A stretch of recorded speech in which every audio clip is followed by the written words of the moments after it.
আচ্ছা সিনি, 1 কোটি টাকা না একটা পারফেক্ট প্রেম, কোনটা বেছে নিবা?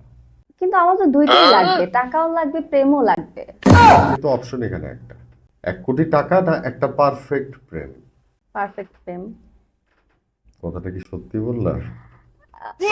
হ্যাঁ, অবভিয়াসলি, কারণ অ্যামাউন্টটা কম তো। পারফেক্ট প্রেমে কিন্তু টাকা নেই, মানে ছেলের পয়সা নেই, ছেলে গরিব। ছেলে হ্যাঁ গরিব। গরিব। আর 1 কোটি টাকা যার আছে বা যে তোমাকে দিচ্ছে, হুম। সে সুন্দর না, কিন্তু টাকা সুন্দর আছে। না, আগে তো অবভিয়াসলি দর্শনদারি, তারপর গুণ বিচারি। আহ, চেহারা ভালো না হলে তো আসলে। দর্শনধারী ধারী কিন্তু বেগুন, কোনো গুণ নেই, শুধু দর্শনধারী। আর আরেকজন গুণবান হুম। এবং অর্থ আছে, কিন্তু দর্শনধারী না।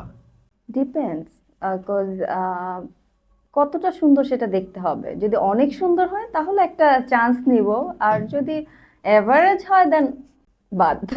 অ্যান্সারটা তাহলে আমরা কোনটা ধরে নিব? মানে তোমার কথা শুনে মনে হচ্ছে যে যার অর্থ আছে সেই আসলে পারফেক্ট বয়ফ্রেন্ড।